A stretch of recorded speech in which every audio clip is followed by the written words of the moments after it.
మా అధినాయకుడికి జగ్గంపేట నియోజకవర్గంలో గత 5 సంవత్సరాల నుంచి 8 సార్లు ఇంటింటికి వెళ్లి గాజు గ్లాసులు గెలిపించండి, పవన్ కళ్యాణ్ గారిని ముఖ్యమంత్రిని చేయండి అని 8 రౌండ్లు తిరగడం జరిగింది. మా నియోజకవర్గ జన సైనికులు మేము. ఆయన స్పందిస్తే మా ప్రాణాలు ఉంటాయి, ఆయన స్పందించకపోతే మా ప్రాణాలు ఉండవని చెప్పి సందర్భంగా తెలియజేస్తున్నాను. నాకు సీట్ ఇమ్మని నేను చెప్పట్లేదు, నాకు సీట్ ఇమ్మంటలేదు. మీరు పోటీ చేయండి, మేము 1,00,000 ఓట్ల మీద అట్టితో గెలిపించుకుంటామని చెప్పి పవన్ కళ్యాణ్ గారిని జగ్గంపేట నియోజకవర్గ జన సైనికులు అందరూ కోరుతా ఉన్నాం.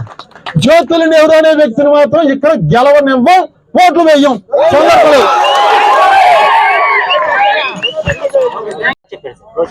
మా అధినాయకుడికి జగ్గంపేట నియోజకవర్గంలో గత 5 సంవత్సరాల నుంచి 8 సార్లు ఇంటింటికి వెళ్లి గాజు గ్లాసులు గెలిపించండి, పవన్ కళ్యాణ్ గారిని ముఖ్యమంత్రిని చేయండి అని 8 రౌండ్లు తిరగడం జరిగింది. మా నియోజకవర్గ జన సైనికులు మేము.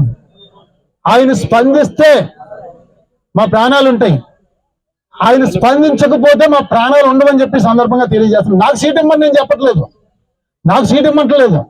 మీరు పోటీ చేయండి, మేము 1,00,000 ఓట్ల మీద అట్టితో గెలిపించుకుంటామని చెప్పి పవన్ కళ్యాణ్ గారిని జగ్గంపేట నియోజకవర్గ జన సైనికులు అందరూ కోరుతా ఉన్నాం. జ్యోతుల నెహ్రూ అనే వ్యక్తిని మాత్రం ఇక్కడ గెలవనివ్వం, ఓట్లు వేయం.